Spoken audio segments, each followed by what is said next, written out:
Praise the lord. దేవునికి స్తోత్రం. సాటిలేని జీవము గల యేసయ్య పరిశుద్ధ నామంలో అందరికీ బ్లెస్సింగ్ బీయింగ్ క్రిస్టియన్ తరపున వందనాలండి. మరి ఈరోజు మన సండే స్పెషల్ బ్లెస్డ్ ట్రెడిషన్లో భాగంగా అండ్ ఈరోజు మదర్స్ డే సందర్భంగా మనము కీవర్డ్స్ లూకాసు వార్త 1:42లో స్త్రీలలో నీవు ఆశీర్వదింపబడిన దానివని తల్లి అయిన మరియ గురించి మాట్లాడుకుందాము.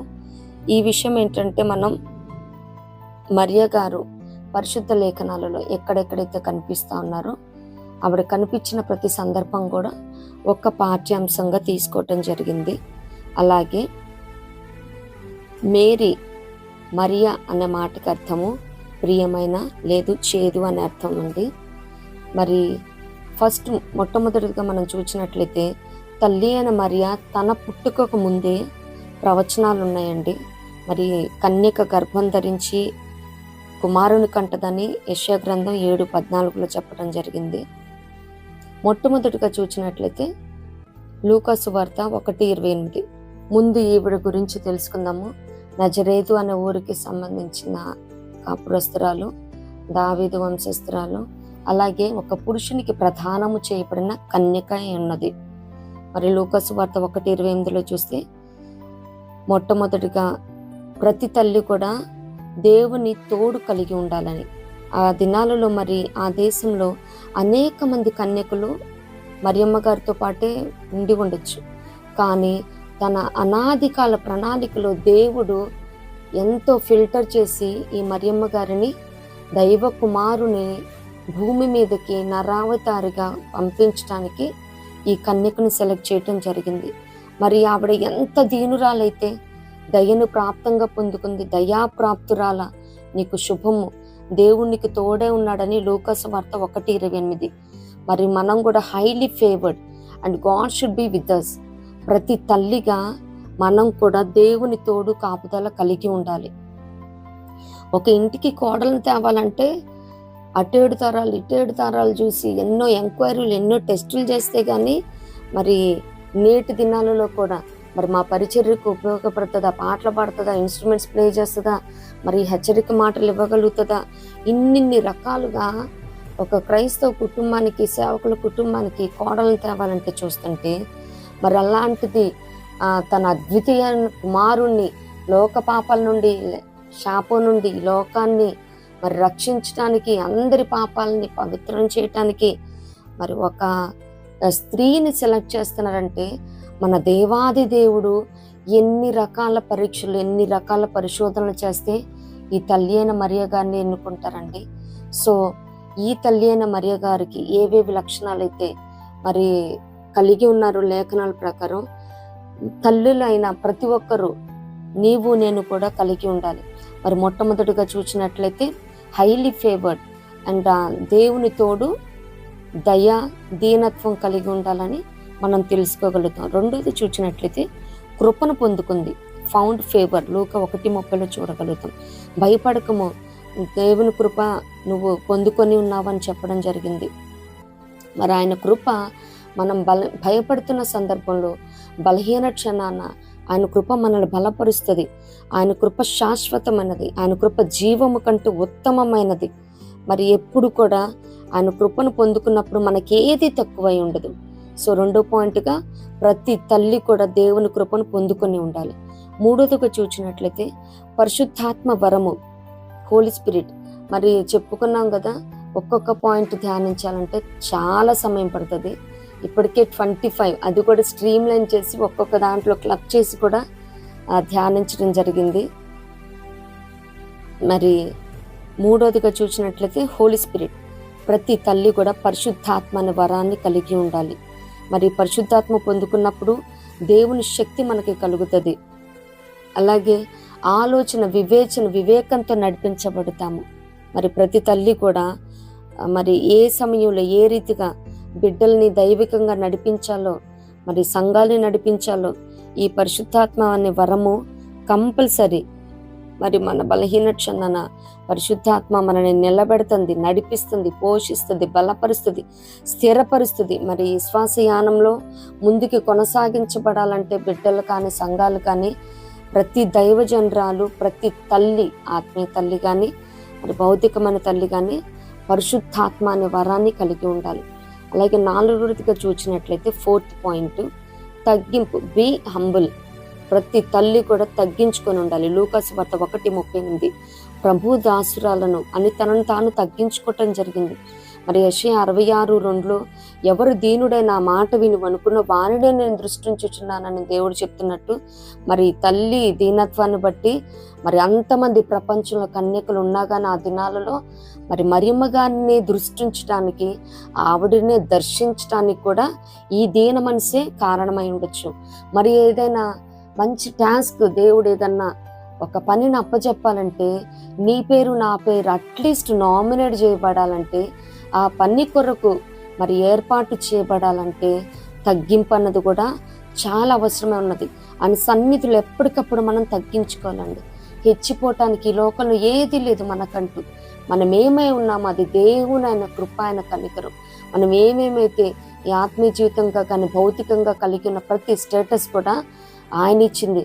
మరి 2 సమూయేలు 7 అంటారు కదా, మహారాజును దావీదు గారు నాతాన్ ప్రవక్త వచ్చి ఈ రీతిగా నీ కుటుంబాన్ని, నీ సింహాసనాన్ని స్థాపించబోతున్నాడు, స్థిరపరచబోతున్నాడు అని చెప్పినప్పుడు, ఏ పాటి వాడినయ్యా, నా కుటుంబం ఏ పాటిదయ్యా ఇంతగా హెచ్చించడానికి అంటూ ఉన్నాడు. నిజమే, మహారాజును దావీదు గారు అంత తగ్గించుకుంటే మరి నేటి దినాలలో ప్రతి తల్లి కూడా ఇంకెంతలా తగ్గించుకోవాలి. తగ్గింపు మనసు చాలా అవసరమైనది. అలాగే 5th పాయింట్ చూసినట్లయితే సమర్పణ, సబ్మిషన్. నీ మాట చొప్పున నాకు జరుగును గాక అని తనను తాను సమర్పించుకుంది. మరి నేను పురుషుని ఎరుగందాన్ని ఇది ఎలా జరగాలని కూడా అడిగినప్పటికీ తను ఏమాత్రం ఇక చెప్పిన తర్వాత భయపడలేదు. శక్తిని పొందుకుంది కాబట్టి, పరిశుద్ధాత్మ ఆవరించబడింది కాబట్టి మరి తనను తాను సమర్పించుకుంది. మరి ప్రియ తల్లి, నువ్వు నేను కూడా కంపల్సరీ అని చిత్తానికి విధేయత చూపించాలి. మరి తల్లిలాగే, ఎందుకంటే యేసయ్య నరరూపిగా ఈ లోకానికి వచ్చి ఉన్నాడు. ఆయన కూడా చెప్తా ఉన్నాడు కదా, ప్రభు నేర్పిన పరలోక ప్రార్థనలో, నీ చిత్తమే పరలోకమందు నీ చిత్తం నెరవేరినట్లు భూమి మీద కూడా నెరవేరునని. అలాగే మరి సిలువకి ముందు ఆయన ప్రార్థన చేస్తూ ఉంటాడు, నా చిత్తం కాదు నీ చిత్తమే సిద్ధించబడునుగా. కానీ ఆ రీతిగా ప్రతి విషయంలో కూడా ప్రభు చిత్తానికి ప్రతి తల్లి సమర్పించుకున్నప్పుడు, దేవునికి లోబడినప్పుడు మరి బిడ్డలు కూడా మన దగ్గర నుంచి నేర్చుకుంటారు. కాబట్టి మనం చెప్తే వినేదానికంటే బిడ్డలు చూసి నేర్చుకునేది ఎక్కువ ఇంపాక్ట్ చూపిస్తుంది బిడ్డల మైండ్లో. మరి మనం ప్రతిదానికి దేవునికి సమర్పించుకున్నప్పుడు మనం బిడ్డలు కూడా దైవ చిత్తానికి చిన్నప్పటి నుంచి నేర్చుకోవటం వారు నేర్చుకుంటారు. అలాగే ఆయన నమ్మదగినవాడు, మాట ఇచ్చినవాడు నమ్మదగినవాడు అని ఏ విషయంలో కూడా అన్యాయం చేయడు, నాకు చెడు ఏది జరగదు అని ఆయన చిత్తానికి, హీ నోస్ బెటర్, నాకంటే నేను బిడ్డగా ఉన్నాను, ఆయన పరమ తండ్రి ఉన్నాడు, ఆయనకి తెలుసు నాకు ఏది మంచి ఈవులను. Because God always grants the best. ఆయన మంచి ఈవులను ఇస్తాడని గుర్తిరిగి ఆయనకి మనం సమర్పించుకోవాలి ప్రతి తల్లి కూడా. మరి 6వ పాయింట్గా చూసినట్లయితే గ్రీటింగ్స్, వందనాలు. మరి అక్కడ దూత దర్శించిన తర్వాత నీ సమీప బంధువురాలు ఎలిజబెత్ గారు కూడా తన వృద్ధాప్యం అంత గర్భం ధరించింది అన్నప్పుడు నిజముగా తల్లి అయిన మరియా ఏమాత్రము లేట్ చేయకుండా త్వరపడి వెళ్ళిందంట. మరి ఆవిడ ఎక్కడైతే ఉన్నదో అక్కడికి వెళ్ళి ముందు ఈవిడే వందనాలు చేసింది. మరి పెద్దవాళ్ళైనా చిన్నవాళ్ళైనా మొట్టమొదటిగా మనం నేర్చుకోవాల్సింది, ప్రతి తల్లి కూడా నేనేంటి వందనాలు చెప్పేదని నాడు అనుకోకూడదు. మరి వీళ్ళలో ఉన్న ఈ దీన మనసు, తగ్గింపు మనసును బట్టి ముందు ఈ తల్లి మరియ గారే వందనాలు చేశారు. ఎదుటి వాళ్ళు ఎంతటి వాళ్ళైనా కానీ దేవునికి స్తోత్రం అంటోళ్ళు ఈగో ఎందుకండి? ఏ మాత్రం తగ్గిపోము, మన స్టేటస్ ఏం తగ్గదు వందనాలు చెప్పినంత మాత్రాన. మరి ఎదుటి వాళ్ళు పెద్దవాళ్ళు గమనించుకోకపోయినా మనం వందనాలు చెప్పినప్పుడు తను తగ్గించుకున్నవాడు హెచ్చింపబడును.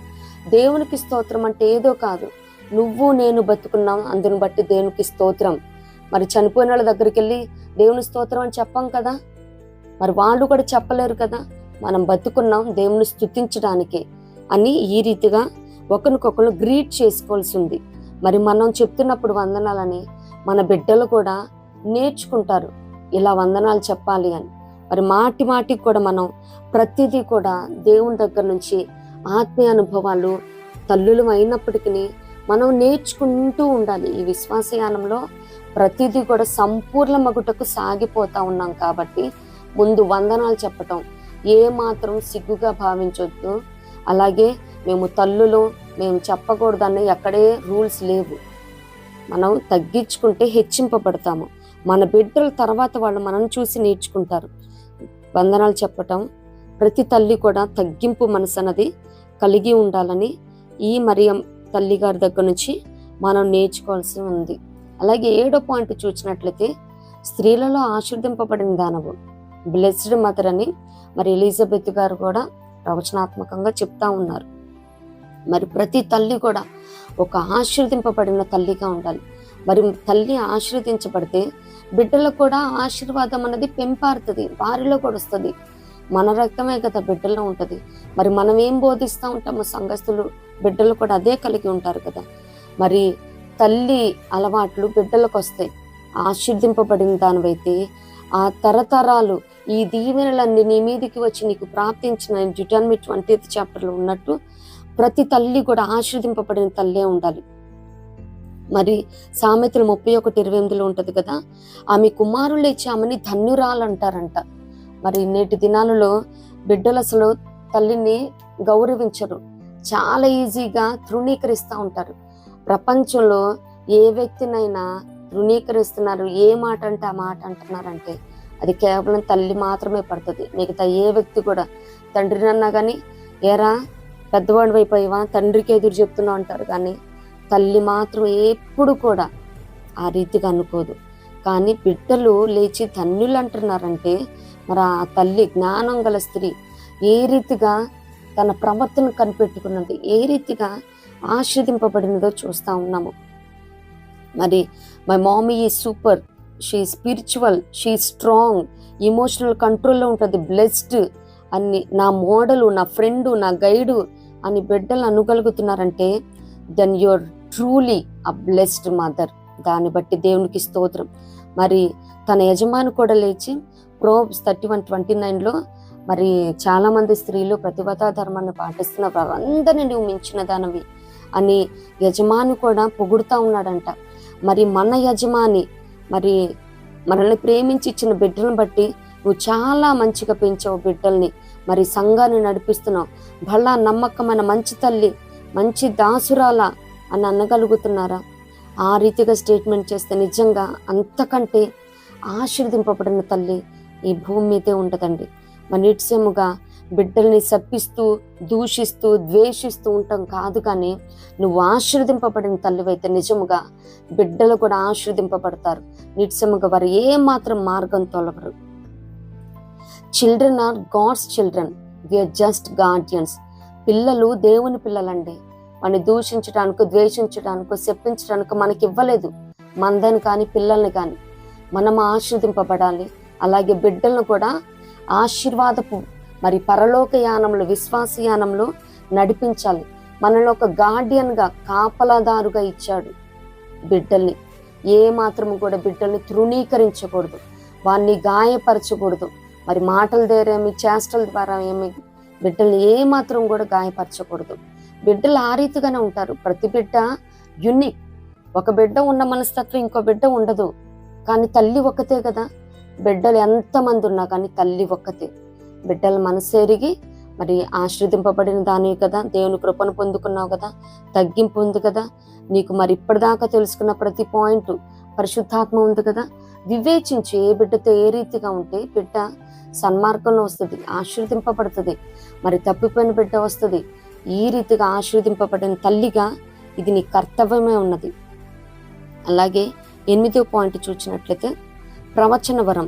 మరి పరిశుద్ధాత్మ పొందుకుంది కదా, తను కూడా చాలా మంచిగా నేటి దినాలకి తగ్గ ప్రవచనాల్ని, లేఖనాల్ని కూడా చాలా లేఖనాల యందు పట్టు ప్రావీణ్యత కలిగినది. తను ప్రవచనం చెప్తా దాంట్లో నేటి మరి ఇప్పుడు జరుగుతున్న సంభవాల్ని కూడా చాలా ప్రవచనాత్మకంగా చెప్తా ఉన్నారు తల్లిగారు. ఒకసారి చూసుకుందాము. లూకా సువార్త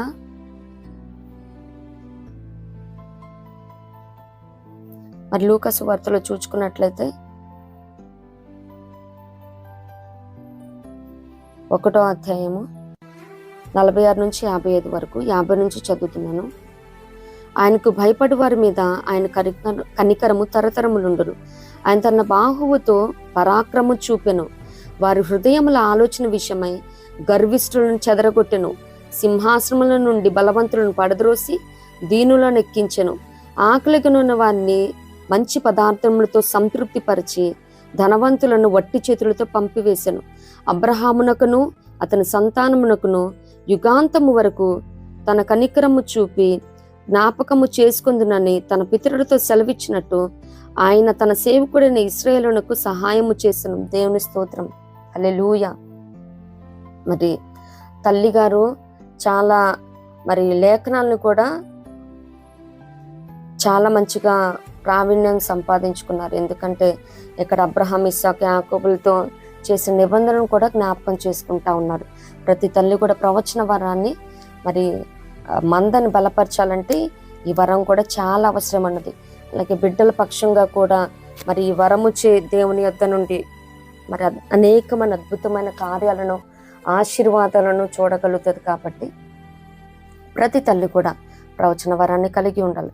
9వ పాయింట్ చూసినట్లయితే పరిచర్య, మినిస్టర్ ఉపచారం చేసేదిగా ఉండాలి.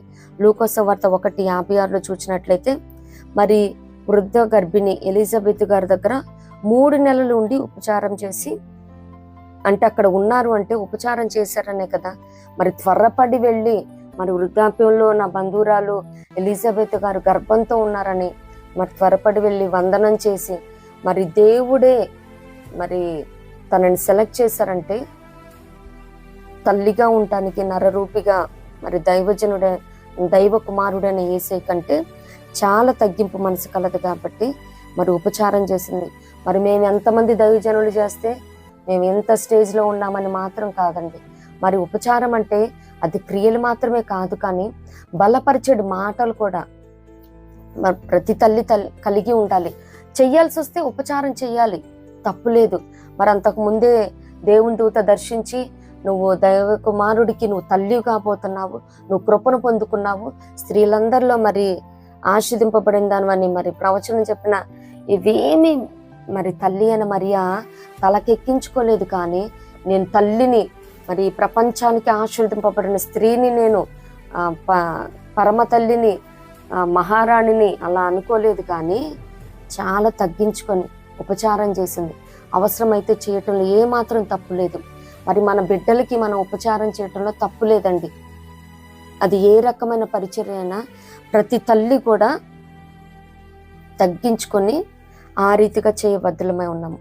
అలాగే బిడ్డల కొరకైన భారం, లూకాసు వార్త 2వ అధ్యాయం 1 నుంచి 5 చూసినట్లయితే ఆ దినాలలో ప్రజా సంఖ్య రాయటానికి వారి ఊరు నుంచి నజరేతు నుంచి బెత్లెహేం అనే దావీదుపురానికి రావాల్సి ఉంది.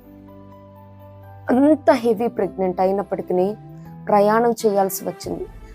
కొన్ని పరిస్థితుల్లో మనం వెళ్తున్న యానంలో, ఈ విశ్వాస యానంలో అక్కడికి వెళ్తున్నాం కానీ ఏమి కార్యాలు జరగట్లేదు, ఆత్మలు నడిపించబడట్లేదు, బిడ్డలు సరిగ్గా లేరు అని ఈ రీతికి అన్నప్పటికీ ఒక్క బిడ్డ కోసమైనా విశ్వాస యానంలో ఆగిపోకూడదు. ఆ బిడ్డ కోసమైనా మనం ప్రయాసపడాల్సి ఉంది. దేవుడు ఎందుకు చూపించాడు ఆ ప్రాంతం? ఒక్క బిడ్డని పరలోక రాజ్యంలో నువ్వు ప్రవేశపెట్టినా కానీ ఒక తల్లిగా ఆ బిడ్డ కోసం ప్రయాసపడితే క్రీస్తునందు నీ ప్రయాస వ్యర్థం కాదు ప్రియుడు అన్నట్టు ఒక్క ఆత్మ రక్షించబడితే పరలోకంలో గొప్ప విందు జరుగుతుంది కదా, పండగే సెలబ్రేషన్ జరుగుతుంది. ఆ పరలోకంలో ఆ సెలబ్రేషన్ జరగాలంటే ఈ ఒక్క బిడ్డ కోసం ఇంత దూరం ప్రయాణించాలేమో. ఏ మాత్రం కూడా ఆగిపోకూడదు. అక్కడ ఏ ఒక్క ఆత్మ ఉన్నా కానీ నీ ప్రయాసం బట్టి రక్షించబడతారు. నీ తీర్మానాన్ని బట్టి, సమర్పణను బట్టి దేవుడు నిత్యముగా ఆత్మల పంటనిస్తాడు. బిడ్డల కొరకైన భారాన్ని నిజంగా ఒక హెవీ ప్రెగ్నెంట్ ఆ రోజుల్లో ఈ రోజుల్లో లాగా ట్రాన్స్పోర్టేషన్స్ లేవు. గాడిద మీద ఒకవైపు కూర్చోవాలని ఉంటే అప్పుడే దేవుడు చెప్పాడు కదా, నీ ప్రయాస, నీ లేబర్ పెయిన్స్ని ఇంక్రీజ్ చేస్తానని. అట్లాంటిది ఒక హెవీ ప్రెగ్నెంట్ గాడిద మీద ఒకవైపు కూర్చొని ప్రయాణం చేయాలంటే ఎంత ప్రసవ వేదన, ఎంత లేబర్ పెయిన్స్ పడి ఉంటుంది కదండి. పౌలు గారు కూడా అన్నట్టు మరలా మీ అందైనా ప్రసవ వేదన పడతా ఉన్నానని. మరి తప్పదు, ఆత్మలు కనాలంటే బిడ్డల్ని క్షేమంగా మరి సన్మార్గంలో ఉంచాలంటే ప్రతి తల్లి కూడా పడాలి. మరి దాన్ని బట్టి దేవుడు కూడా మనకి ఫలాన్ని అనుగ్రహించే ఉన్నాడు. ఎందుకంటే a mother can make her son a hero, a zero or a Nero. తల్లి ఇన్ఫ్లుయెన్స్ ఎంత ఉంటుందంటే బిడ్డ మీద, మరి ఆ బిడ్డ తల్లిని చూచి, అలాగే తల్లి ఒక బిడ్డని తన ప్రవర్తన ద్వారా, తన పెంపకం ద్వారా ఒక హీరోలాగా చేస్తుందంట, లేదు ఒక నియంతైన నీరోలాగా చేస్తుంది, లేదు ఎందుకు పనికి రాని ఒక జీరోలాగా చేస్తుందంట. సో నిన్ను బట్టి, మరి నీ భారాన్ని బట్టి, నీ ఇన్ఫ్లుయెన్స్ని బట్టి బిడ్డ ఆ రీతిగా ఉంటాడు. మరి ఒక బిడ్డ బలంగా ఉండి ఒక బిడ్డ బలహీనంగా ఉన్నాడు, ఒక బిడ్డ సన్మార్గంలో ఉండి ఒక బిడ్డ దారి తప్పుతున్నాడంటే తల్లికి అది నా బాధ్యత అయి ఉన్నది. నిశ్చయముగా మరి బిడ్డల కొరకైన భారాన్ని, బర్డెన్ ఫర్ చిల్డ్రన్ అన్నది ప్రతి తల్లి కలిగి ఉండాలి. 11గా చూసినట్లయితే లూకా 2:7, మరి ప్రయారిటీ ఫర్ ద స్పిరిచువాలిటీ, బిడ్డల స్థితి, మరి వాళ్ళని ఏ రీతిగా ఏ స్థానంలో పెడతా ఉన్నాం వారి ఆత్మీయతను బట్టి. లూకా సువార్తలో చూసినట్లయితే 2:7, వారికి స్థలము లేనందున ఆయనను పశువుల తొట్టిలో పరుండబెట్టను. మరి ఆయన మహాఘనుడు, పరిశుద్ధుడు, నిత్య నివాసి, మరి ఆయన మహాగణుడు అంతటి రాజరికాన్ని వదిలిపెట్టి ఆ రాజరికానికి విడిచిపెట్టి మరి ఇక్కడ ఆయన ఒక దీనుడుగా, రిక్తుడిగా వచ్చాడు, బాలుడుగా వచ్చాడు. మరి ఆయన ఎక్కడ పడుకోబెట్టారు? పశువుల తొట్టిలో. మరి మన బిడ్డల్ని ఏ రీతిగా పెంచుతున్నాం? అంత దీనత్వం అలవాటు చేస్తున్నాం మన బిడ్డల్ని. మనం పెట్టడమే సపరేట్ సిట్టింగ్లు, సపరేట్ సెట్టింగ్లు. నేటి క్రైస్తవ సమాజం ఫాలో అవుతున్న ట్రెండ్ ఇది. పిల్లలు అందరితో కలవకూడదు, పిల్లల్ని చాలా మర్యాదగా, గౌరవంగా చూడాలి. నిజమే, వారి ఆత్మీయతను బట్టి, వారి స్థితి స్తోమతను బట్టి, అంటే ఆత్మీయత గురించి మాట్లాడుతున్నాను, మరి పెద్దలకి ఇచ్చే గౌరవాన్ని బట్టి ఇవ్వాల్సి వస్తే కంపల్సరీ ఇవ్వాలి. ఈ పరిచర్యలు మరి మన బిడ్డలు మన తర్వాత చెయ్యాలి, అది ప్రతి ఒక్కరు కోరుకునేదే. కానీ ఏ వయసులో ఏ రీతిగా వాడిని మనం చూస్తూ ఉన్నాము, మరి సంఘంలో వాడిని ఇంట్రడ్యూస్ చేస్తూ ఉన్నాం, అది కూడా మరి ప్రతి తల్లి కూడా. ఎందుకంటే వెయిటింగ్ జోన్ అనేది ఉంటుందండి ప్రతి ఒక్కరు కూడా. మరి మోషే గారిని అంత దైవజనుడిని ఆ ఇనుప కొలిమి నుండి విడిపించడానికి ఊరికనే ఇవ్వలేదు దేవుడు. మరి తల్లి మరియను కూడా సెలెక్ట్ చేయడానికి ఇన్ని లక్షణాలు కలిగి ఉన్నాయి కాబట్టి, ఇంత దీనురాలు కాబట్టి, తనను తాను చాలా మట్టుకు తగ్గించుకుంది కాబట్టి, దేవుడు ఒకరిని ఎన్నుకున్నారంటే అది ఊరికనే రాదు. ఆయన ఎన్నికలు, ఆయన ప్రణాళికలో ఎన్నో టెస్టులు చేస్తే కానీ మరి మోషే గారిని కూడా 40 సంవత్సరాలు, 1 కాదు 2 కాదు 40 సంవత్సరాలు మరి గొర్రెలు మేపుకుంటూ చలికి వర్షానికి తడిచి ఎండకెండి మరి ఆ రీతిగా ఉన్నారు. మరి గొర్రెల దొడ్డిలో దావీదు గారిని ఉంచారు మరి రాజుని చేయాలంటే. మరి బిడ్డల్ని కొన్ని ట్రైనింగ్స్ లేకుండానే, ట్రైనింగ్ అంటే బైబిల్ ట్రైనింగ్లు ఇవి కాదు, మరి పరిచర్య చేయటం కానీ ఇవేం చేయకుండానే మన పిల్లలు అందలాలు ఎక్కించేయాలని ఆశపడతా ఉంటాం. తల్లిదండ్రులకు ఆశపడటంలో తప్పులేదు. కానీ మొదటిగా మరి మనం ఏ రీతిగా పరిచర్య చేసి ఇతరులకు ఉపచారం చేసి ఈ స్టేజ్లోకి వచ్చామో బిడ్డలకు అలవాటు చేయాలి ప్రతిదీ కూడా. మరి సమూయేలు గారు ఒక న్యాయాధిపతి, ఒక ప్రవక్త, 2 రాజులను అభిషేకించిన యాజకుడుగా ఉన్నారంటే మరి ఆయన పరిచర్య చేశారు. మరి బిడ్డలు కూడా మొదటిగా వారికి పట్టాలు, చేతికి పగ్గాలు అప్పచెప్పే ముందు పరిచర్య చేయటం కూడా, మరి ఆ తల్లి పశువుల తొట్టిలో ఎలా పడుకోబెట్టిందో మరి బిడ్డలు కూడా ముందు మనమే తగ్గించుకొని ఉండే విధంగా అలవాటు చేయాలి ఆ బిడ్డలకి పరిస్థితి. మనమే నువ్వు తగ్గేదే లేదు, ఎవరు అనుకున్నావు, ఎవరు కొడుకువి, మనకెంత మరి 3 ఏళ్ళ పరిచర్యన 30 ఏళ్ళ పరిచర్యన కానీ బిడ్డల్ని బిడ్డల్లా ఉండనివ్వండి. ఇప్పటి నుంచే వాళ్ళని స్ట్రీమ్ లైన్ చేసేసి వాళ్ళని ఒక అధికారంలో కూర్చోబెట్టి, మరి చాలా మంది చూస్తూ ఉంటాం, వాళ్ళు సపరేట్గా కూర్చోవటం, సోఫాల్లో కూర్చోవటం, పెద్దవాళ్ళని కూడా వారు కూర్చునే విధానం ద్వారా కూడా మరి తల్లి ఏ రీతిగా దైవ కుమారుడైన యేసుని పశువుల తొట్టిలో పరుండబెట్టిందో బిడ్డలకు నేర్పించండి.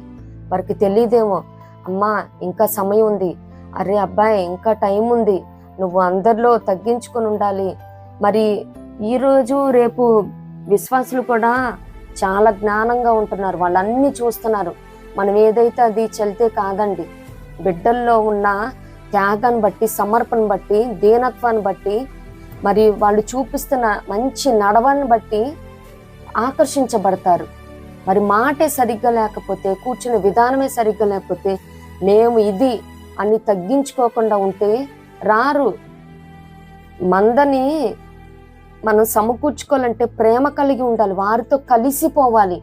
అంతేగాని మేము స్పెషల్ అన్నామంటే మనం స్పెషల్గానే ఉంటాము, అందరూ చెదరిపోతారనమాట. ఈ రీతిగా ఉండకూడదు బిడ్డల ద్వారా. మరి ఎందుకంటే నేటి దినాలలో తల్లిదండ్రులు ఎవరో తెలీదు, బిడ్డలను బట్టి ఆ సేవ చాలా విస్తృతంగా జరుగుతుంది.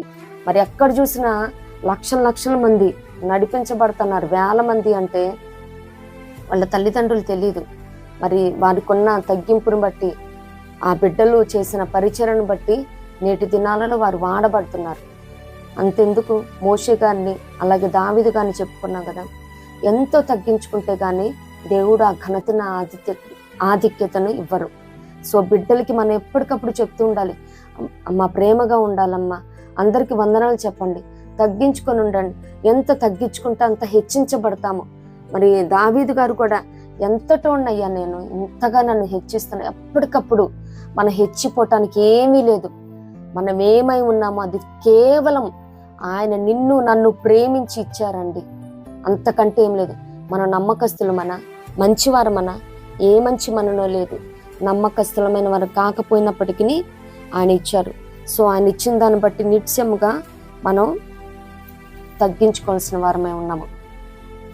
అలాగే చూసినట్లయితే 12th పాయింట్ లూకా 2:19 అలాగే 2:51 కూడా మరి యేసయ్య పుట్టినప్పుడు గొర్రెల కాపరులు వచ్చి ఆ మాటలు చెప్తా ఉంటే అక్కడ ఉన్న వారందరూ ఆశ్చర్యపోతారు ఆ సందర్భంలో. అలాగే సుమయోన్ గారు అక్కడ చెప్తా ఉంటారు కదా, కత్తి యేసయ్య కూడా యెరూషలేములో అక్కడ నిలిచిపోయినప్పుడు నా తండ్రి పని మీద నేను ఉన్నానని చెప్పినప్పుడు కూడా ఆ మాటలన్నీ హృదయంలో జ్ఞాపకం చేసుకుందంట తల్లి. మరి ఏ రీతిగా తల్లి అయితే జ్ఞాపకం చేసుకుందో ప్రతి తల్లి కూడా, మరి నీ నా బిడ్డలో పుట్టక ముందే దేవుడు దర్శనం ద్వారా కానీ, ప్రవచనం ద్వారా కానీ, స్వరంగాన ద్వారా కానీ బిడ్డల పక్షాన కొన్ని చెప్తూ ఉంటారు మాటలు. మరి ఆ మాటలు ఏదైతే చెప్పారో ఆ మాటలను ఎత్తిపట్టి బిడ్డలు పుట్టక ముందు నుంచే ప్రార్థించాలి.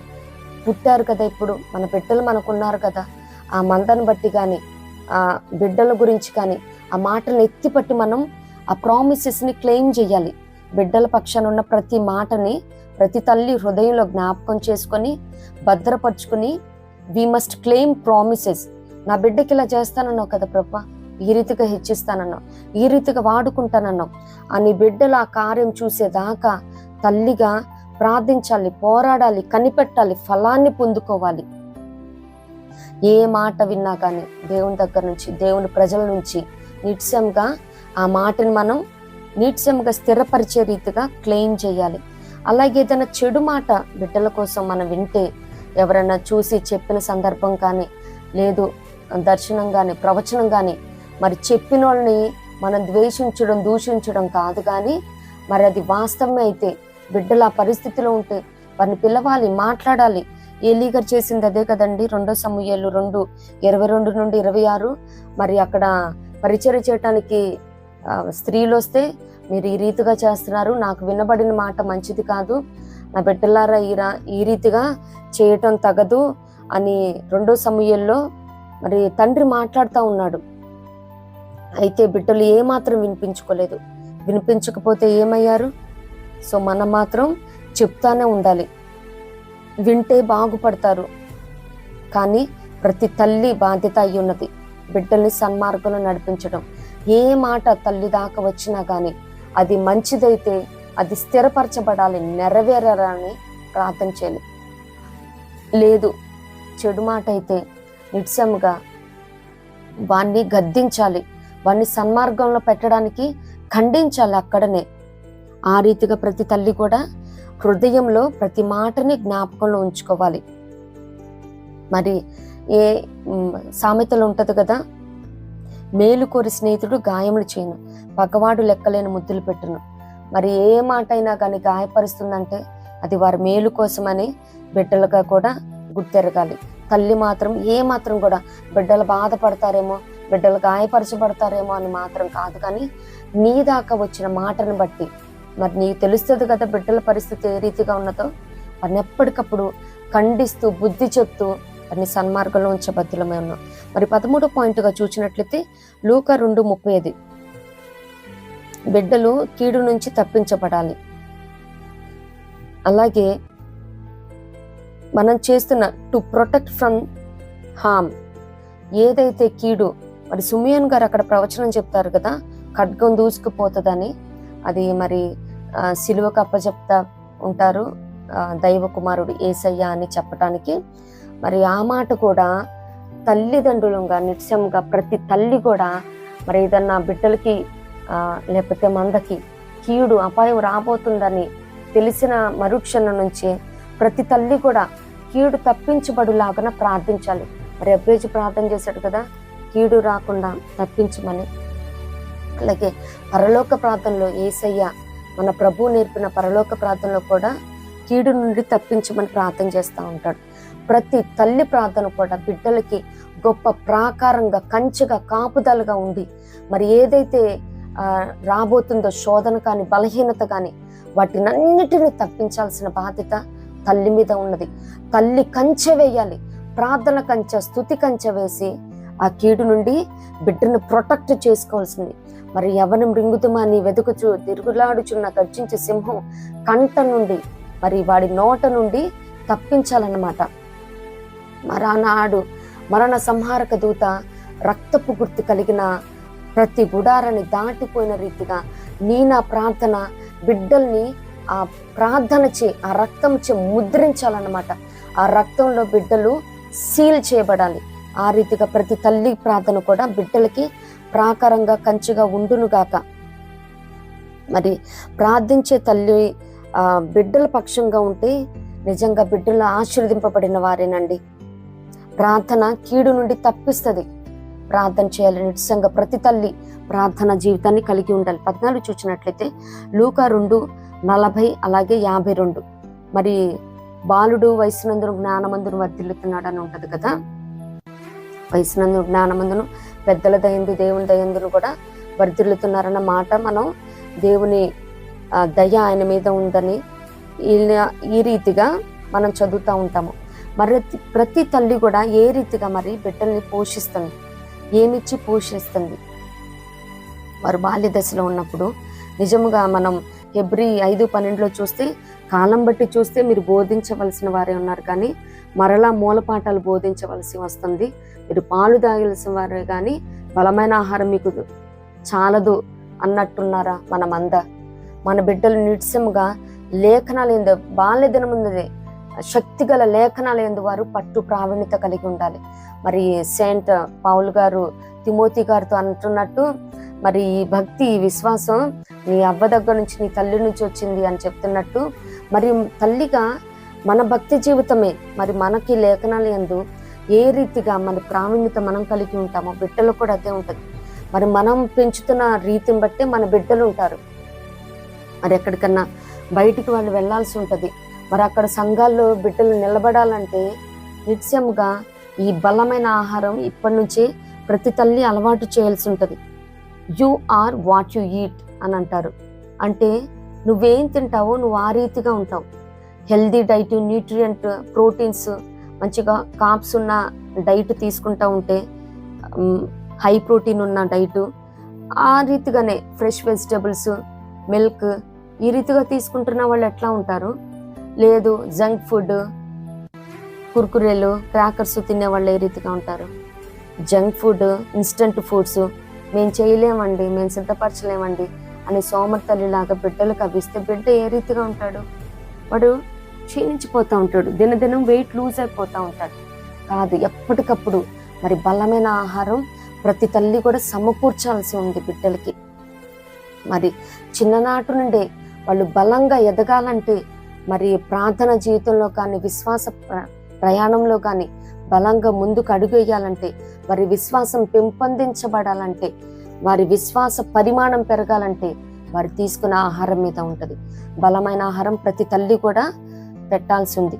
అలాగే 15 చూసినట్లయితే లూకా 2:43-44, వేర్స్ యువర్ చైల్డ్, నీ బిడ్డ ఎక్కడ? మరి ఇక్కడ కూడా యెరూషలేము నుంచి పయనమై వెళ్తా ఉన్నారు. అప్పుడు యేసయ్య వయసు 12 ఏళ్ళు. మాతో పాటు వస్తున్నాడు కదా అని వెళ్ళిపోయారు. మరి యేసయ్య అయితే యెరూషలేములో నిలిచెను అని ఉంది. మరి ఆయన దైవ కుమారుడు కాబట్టి, యెరూషలేం అంటే దేవుని సన్నిధి కాబట్టి అక్కడ నిలిచిపోయాడు. మరి నా బిడ్డ ఎక్కడ? ఈ క్షణాన, ఈ సమయాన వాళ్ళు ఎక్కడున్నారు? ఏ దుష్ట ప్రభావం ఎక్కడ బిడ్డల్ని హెల్డప్ చేస్తూ ఉన్నది?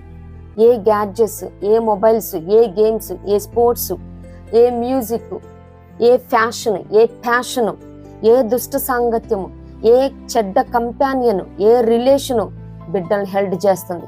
బిడ్డలు ఎక్కడున్నారు ఇప్పుడు? వారి ఆత్మీయ స్థితి ఏంటి? ప్రతి తల్లిగా వారిని గుర్తు పెట్టుకుంటా ఉండాలి. ఈ 12 ఏళ్ల వయసు అంటే, మరి ముందు చూసుకున్న పాయింట్ చూస్తే బాల్యం పోషించాలి. బాలుడు ఎదుగుచు, బాలుడు అని ఉంది కదా, మరి శిశువులుగా ఉన్నప్పుడు ఒక రీతిగా ఉండాలి తల్లి ప్రవర్తన కానీ, పెంచే విధానం కానీ. 12 ఏళ్ళంటే ఇటు బాల్య దశ కాదు, ఇటు యవ్వన దశ కాదు, తెలిసి తెలియని వయసు. నేను మన తండ్రి జగదర్శకుడు అయిన యేసయ్య గురించి మాట్లాడట్లేదు. ఆ లేఖనాలను ఆధారంగా చేసుకొని తల్లి అయిన మరియు మనకు నేర్పుతున్న పాఠాలని మాత్రమే ధ్యానిస్తున్నాం. మరి మన బిడ్డలు ఎక్కడున్నారు? మరి ప్యూబర్టీ అంటారు, కౌమార దశ. ఈ దశలో బిడ్డలు చాలా తొందరగా, తెలిసి తెలియని వయసు కాబట్టి దుష్టుడు ఆకర్షణమైనవి చూపిస్తా, మరి విశ్వాసంలో కూడా విశ్వాసులు మరి ఆ వయసు తగ్గ వాళ్ళు ఉంటారు. అంటే రక్షింపబడిన తర్వాత ఆ వయసు ఉన్న వాళ్ళు ఉంటారు. అలాంటి వయసు ఉన్న వాళ్ళతో మరీ జాగ్రత్తగా ఉండాలి.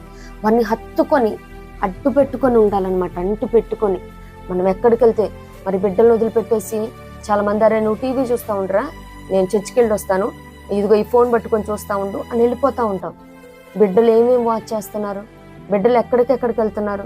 చర్చి నుంచి మనం వచ్చిన దాకా ఆ సమయం వారు ఏ రీతిగా స్పెండ్ చేస్తూ ఉన్నారు, ఏ ఏ విషయాల్లో ఎంగేజ్ అయి ఉంటున్నారు?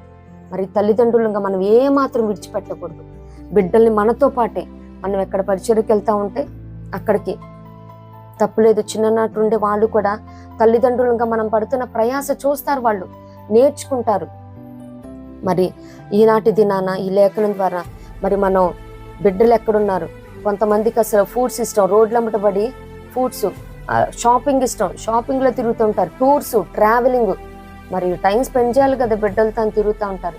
ఇవన్నిట్లో ఎంజాయ్ చేసే దినాలు కాదండి. నిజంగా చాలా తక్కువ సమయం ఉంది. మరి ఎప్పటికప్పుడు మనం అది క్రీస్తు కోసమే మన ఫైన్ ట్యూన్ చేసుకోవాలి. మన సమయాన్ని కూడా ఏమాత్రం వ్యర్థపరచకుండా మన బిడ్డలతో పాటు మనం పయనించవలసి ఉన్నదనమాట. ఎవరు సేవించినను సేవించకపోయిన నేను నా ఇంటి వారిని యెహోవాను సేవించదమన్నట్టు బిడ్డలను విడిచిపెట్టక మరి కుటుంబస్తులంగా దేవుని సేవించదము గాక. దేవుని స్తోత్రం. అలాగే 16th పాయింట్ చూసినట్లయితే దేవుని సన్నిధిలో కూర్చోవాలి. దేవుని సన్నిధిలో స్టే ఇన్ ప్రిజెన్స్ అనే సన్నిధానంలో మరి అక్కడ చూసినట్లయితే లూకాసు వార్త 2:46లో యేసయ్య దేవాలయంలో బోధకుల మధ్య కూర్చుండి, మరి ఈనాడు మన బిడ్డలు ఎక్కడ కూర్చున్నారు? కీర్తన 1:1లో అపహాసకుల మధ్య కూర్చుని ఉన్నారా? ఎవరి దగ్గర కూర్చుని ఉన్నారు? పేకట్టాడే వాళ్ళ దగ్గర ఉన్నారు? తాగుబోతులు, తిరుగుబోతుల మధ్య కూర్చొని ఉన్నారా? అపహాసకుల మధ్య, మరి సటర్లు వేసుకునే వాళ్ళు, ఎగతాళి చేసే వారి మధ్య కూర్చొని ఉంటున్నారా? వారు ఎవరి మధ్య ఉంటా ఉన్నారు? దుష్ట సంగతి మంచి నడవను చెరిపివేను. మరి బిడ్డల సహవాసాలను కూడా మనం గమనిస్తూ ఉండాలి. తల్లిగా బిడ్డలు ఎవరెవరితో ఉన్నారు?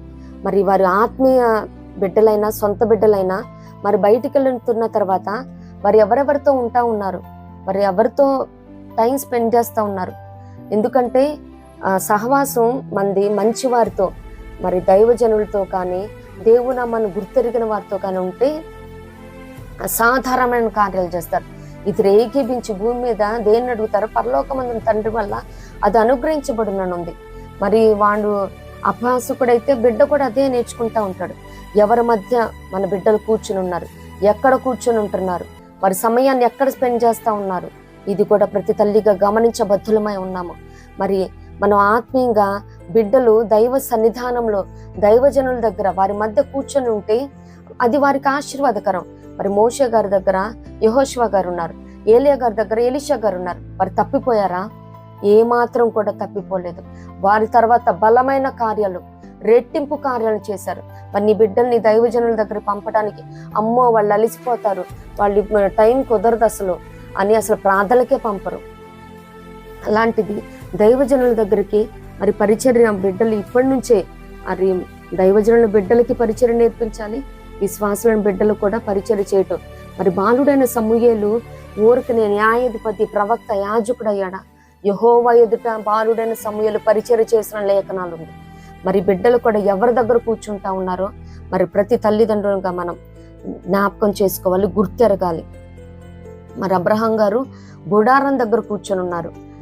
ఆదికాండం 18లో చూసినట్లయితే గుడారం అంటే ఆయన సన్నిధిని ఆయన అనుభవిస్తా ఉన్నాడు. మరి అదే తన అన్న కొడుకు ఎక్కడున్నాడు, సహోదరుని కొడుకు లోతు గారు సాయంకాలం వేళ, అబ్రాం గారు మధ్యాహ్నం వేళ గుడారం దగ్గర కూర్చుని ఉన్నారు. మధ్యాహ్నం ఎండ అంటే శ్రమకు సాదృశ్యం. మరి శ్రమ దినాల్లో కూడా సన్నిధికి సమీపంగా ఉండాలి. మరి సాయంకాలం వేళ మరి చల్లపూట చాలా రిలాక్స్డ్గా ఉండే సమయం.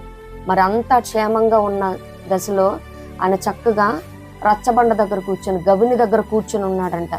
మరి సన్నిధి గుడారం దగ్గర కూర్చున్న ఆయన ఏమి సమకూర్చుకున్నాడు, అలాగే గవిని దగ్గర కూర్చున్నాడు, ఏం కోల్పోయాడో ప్రతి ఒక్కరికి తెలుసు. సో మనం కూర్చునేవాళ్ళంటే మన బిడ్డలైన మనమైనా అది ఆయన సన్నిధి మాత్రమే ఉండాలి.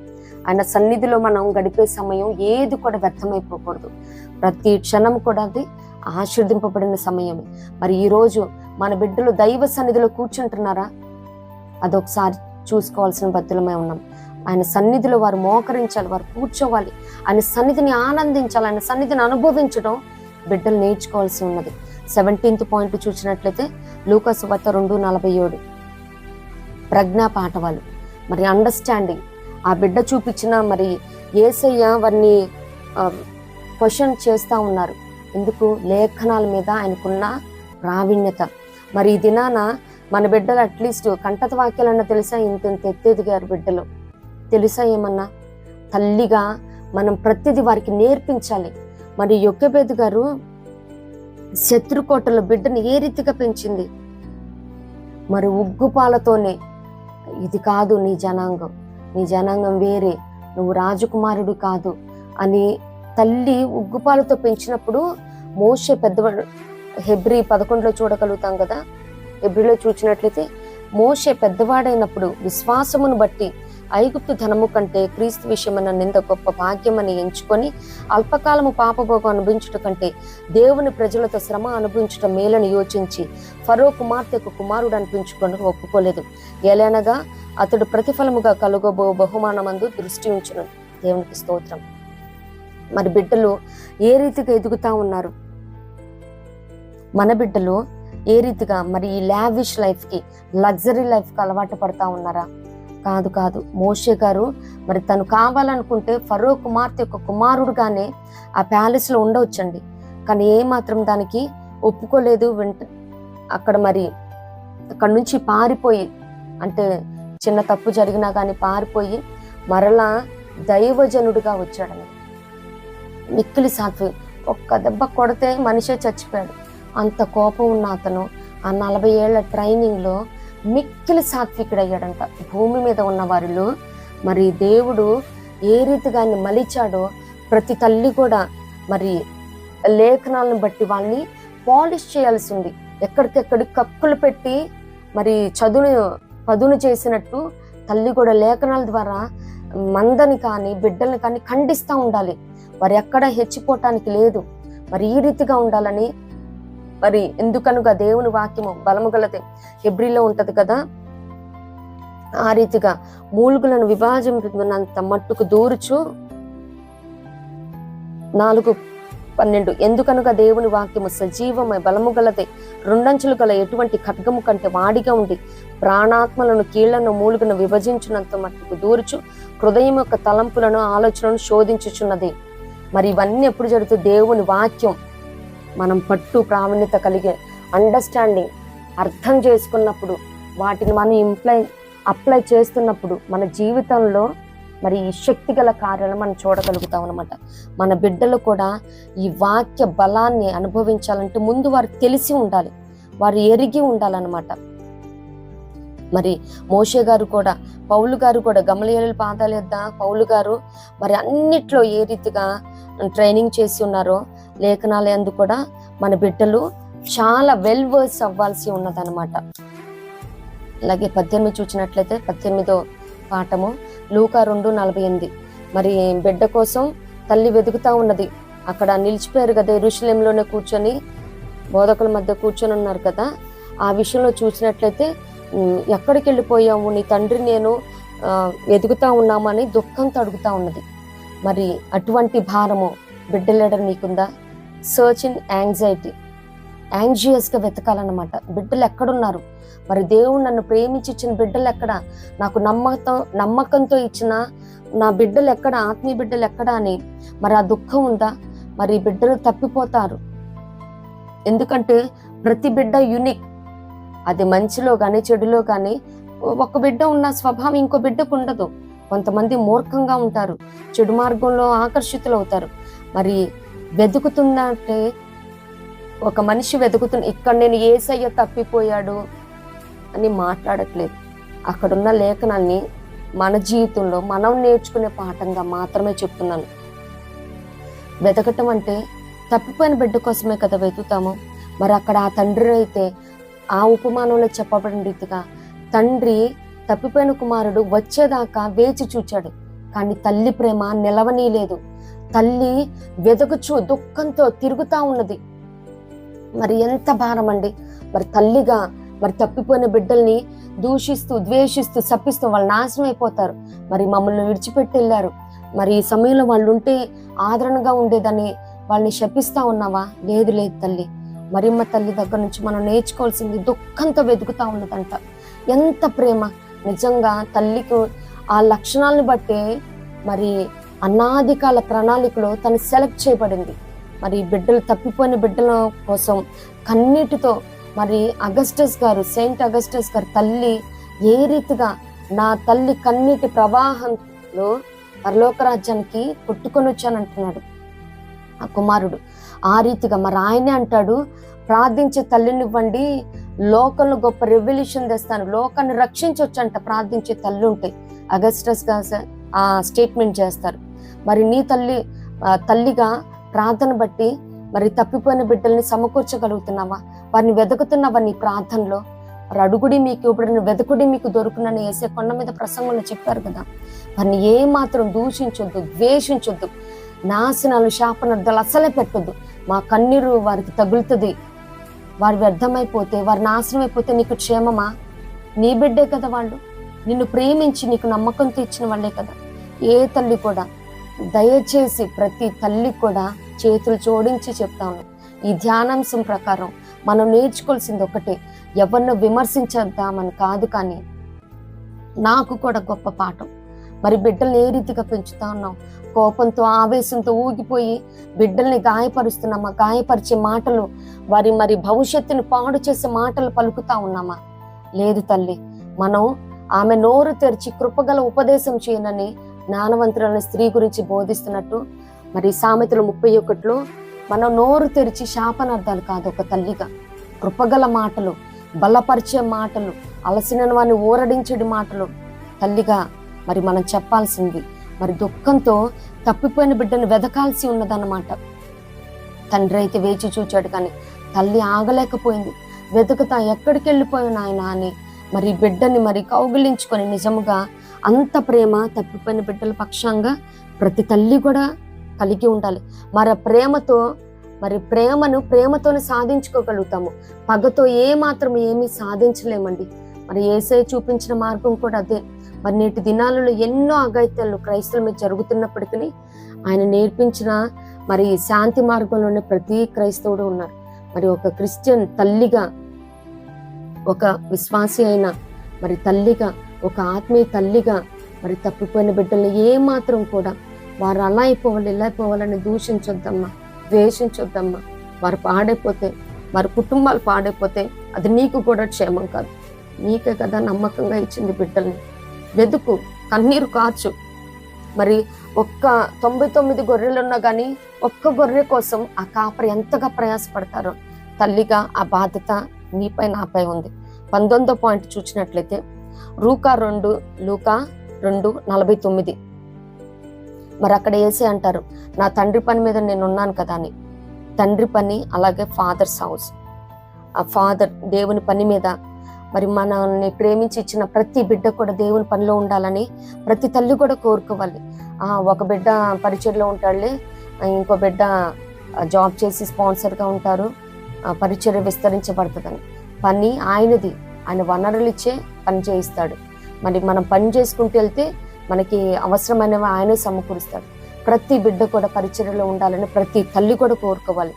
ఆ బిడ్డలు ఇక్కడే ఉండిపోవాలి, నాతోనే ఉండాలని మాత్రం కోరుకోకూడదు. ఎందుకంటే మీరు సర్వలోకంకి వెళ్ళి సర్వసృష్టికి అని మరి మార్కు సువార్తలో యేసయ్య చెప్తూ ఉన్నట్టు మరి వెళ్ళాలి.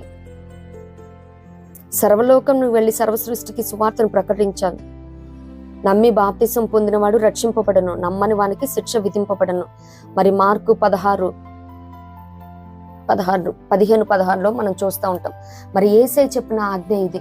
కక్ష చేత కానీ మిష చేత కానీ పనిని జరగనివ్వండి. మరి ప్రతి బిడ్డ కూడా నిన్ను నన్ను ప్రేమించి ఇచ్చిన బిడ్డలు వారి దేవుని పనిలో ఉండాలి. ఎంత చదువులు చదివినా కానీ వారి చివరికి దేవుని పని మాత్రమే చేయాలి. వారు ఇప్పుడు మ్యూజిక్ ఇండస్ట్రీలో ఉండని, లేకపోతే సింగింగ్లో ఉండని, ఇది కూడా దేవుని పనే కదండి అని అనుకోవద్దు. వారి పరిచర్యలో నిజమే వారి పనిలో ఉన్నప్పటికీ వారి నిత్యంగా ఫుల్ టైం మినిస్ట్రీ అవసరమైతే మరి దేవుడు వారి పక్షాన కలిగి ఉన్న ప్రతి ప్రణాళిక నా బిడ్డల పక్షాన నెరవేరాలి. ప్రతి బిడ్డ కూడా మనల్ని ప్రేమించి ఇచ్చిన బిడ్డ వారు దేవుని పని కొరకే.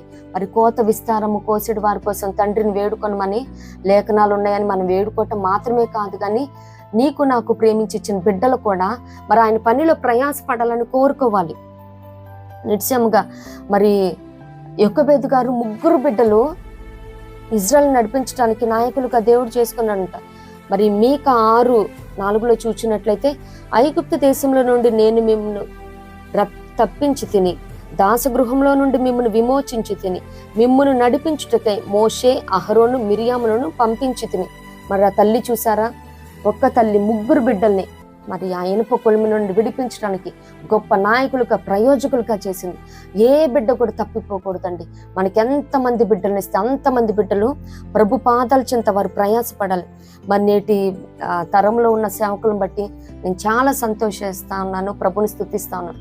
వారికి ఉన్న PhDలు, డిగ్రీస్, డాక్టరేట్స్ని మరి పీజీలని విడిచిపెట్టి దేవుని పనిలో నిజంగా లక్షల ప్యాకేజీని విడిచిపెట్టి కూడా యవన జనులు చాలా మంచిగా వాడపడతా ఉన్నారు. వారిని బట్టి దేవునికి స్తోత్రం. మరి మన బిడ్డలు కూడా వారు ఏ రీతిగా ఉన్నప్పటికీ వారు చివరికి దేవుని ఫుల్ టైం మినిస్ట్రీస్కి వారిని ప్రేరేపించండి. అమ్మా, తల్లి, అరే నాన్న, దేవుడు నువ్వు ఎన్నికలో ఉన్నావురా, ఆయన పక్షంగా నువ్వు ఈ కార్యం చేయాలి, ఈ పరిచర్య తర్వాత నువ్వే చేయాలి అని వారిని దేవుని లేఖనాలతో బలపరుస్తూ ఉండాలి. వాళ్ళు మరి నేను ఆ జాబ్ చేస్తాను, ఇది నాకు ప్యాషను, ఈ ఫ్యాషన్ వైపు ఇట్లా వెళ్ళటం కాదు, కానీ దేవుని పని కోసం మనం మరి సుసన్న జాన్ గారు కూడా తనకి ప్రేమించి ఇచ్చిన 18 మంది పిల్లలను కూడా దైవికంగా పెంచాలి. ఒక్కొక్క దేశానికి ఒక్కొక్కళ్ళు వెళ్ళాలని తల్లి ప్రార్థించింది. ఒక్కొక్కరి కోసం మరి టైం స్పెండ్ చేసి మరి తలల మీద చేతులుంచి తండ్రి పని కోసం అప్పచెప్పింది. మరి జాన్ వెస్లీ గారు దేశాన్ని, లండన్ని మార్చిన దైవజనుడు. మరి ఆ రీతిగానే గొప్ప రెవల్యూషన్ తెచ్చారు, ఉజ్జీవాన్ని తెచ్చిన దైవజనుడు. అలాగే చార్లెస్ వెస్లీ గారు మంచి మ్యూజిషియన్, అనేకమైన వేల పాటలు క్రైస్తవ లోకానికి అందించారు. మరి ఆ రీతిగా మిగతా బిడ్డలు కూడా దేవుని కొరకు వాడబడి ఉన్నారు. మరి ప్రతి తల్లి కూడా మనం ఒక యోకేబేదులాగా, హన్నా గారు మరి లేక ఇచ్చిన బిడ్డని మరి నేను అనుకున్నాను దేవుడికి తెలుసులే నాకు బిడ్డలు లేరు ఇచ్చాడు అని ఉంచుకోవటానికి ఇష్టపడలేదు, కానీ తీసుకెళ్లి పాలు విడిచిన వెంటనే అక్కడ విడిచిపెట్టింది. మరి ప్రతి తల్లిగా మనం మనకి ఇచ్చాడంటే బిడ్డల్ని మనం మనలా ఆయన పని కోసం అప్పచెప్పాల్సింది. మరి 20వ పాయింట్ చూసినట్లయితే 20వ పాయింట్ లూకాసు వార్త 2:50 బిడ్డ గురించి తెలుసుకోవాలి. Understand your child.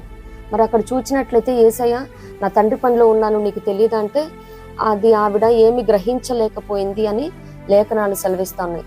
లూకా 2:50. అయితే ఆయన తనతో చెప్పిన మాట వారు గ్రహింపలేదు. కానీ అంతకుముందు ఆవిడ ప్రతి మాటని హృదయంలో భద్రం చేసుకుంటుందంట. కానీ ఇక్కడ మాట ఏంటంటే గ్రహించాలి. ఆవిడకున్న ప్రేమను బట్టి అప్పుడే తప్పిపోయాడు, అసలే కుమారుడు దొరికాడన్న ఆ ప్రేమలో ఆ కంగారులో గ్రహించలేకపోయింది. కానీ ప్రతి తల్లి కూడా ఏ పరిస్థితులు అయినప్పటికీ బిడ్డ గురించి ఆలోచించాలి. బిడ్డ ఎక్కడికి వెళ్తున్నాడు తన గురించి అర్థం చేసుకోవాలి కంప్లీట్గా. నిన్ను ప్రేమించిన నీ బిడ్డ, నువ్వు పెంచుతున్న బిడ్డ, నీకు అర్థం కాకపోతే ఎవరు వాడు అసలు అర్థం కాడండి, వాడి మెంటాలిటీ తెలియదండి అని ఏ తల్లి కూడా అనకూడదు. That's a shame on hour part. మనం చాలా సిగ్గుపడాల్సిన విషయం అది. మన బిడ్డల గురించి ఒక తల్లిగా మనకు కాకపోతే ఎవరికి తెలుస్తుంది? వాడి ఇష్టాలేంటి, అయిష్టాలేంటి, వాడి ఇంట్రెస్ట్ ఏంటి, వాడి టాలెంట్ ఏంటి, వాడి స్ట్రెంగ్త్ ఏంటి, వాడికి ఏం భయం, వాడి వీక్నెస్ ఏంటి, వాడి థ్రెట్స్ ఏంటి, ఇవన్నీ ప్రతి తల్లిగా వాడి లైక్స్ డిస్లైక్స్ ప్రతిదీ తల్లిగా మనం రికగ్నైజ్ చేయాలి, గ్రహించాలి, అర్థం చేసుకొని ఈ బిడ్డల్ని, వాడిలో ఉన్న టాలెంట్ని, వాడిలో ఏదైతే ఆసక్తి చూపిస్తా ఉన్నాడో అది ప్రభు కార్యం వైపు తిప్పు. వాడికి మొబైల్స్ ఇలా పట్టుకుంటున్నాడు, ఎక్కువ సోషల్ మీడియాలో ఉంటున్నాడా, దాని ద్వారా పరిచర్య కూడా. మరి మనం ఈ పరిచర్య చేస్తున్నాం కదమ్మా, దీనికి ఉపయోగించు. లేదు పాటలు పాడేది ఉందా, సాధన చేయించు. ఏ పనులైనా దేవునిలో ఉండటం కోసం బిడ్డలు వినియోగించే విధంగా మీ బిడ్డల గురించి తెలుసుకోవాల్సిన బాధ్యత తల్లిగా నీకున్నది.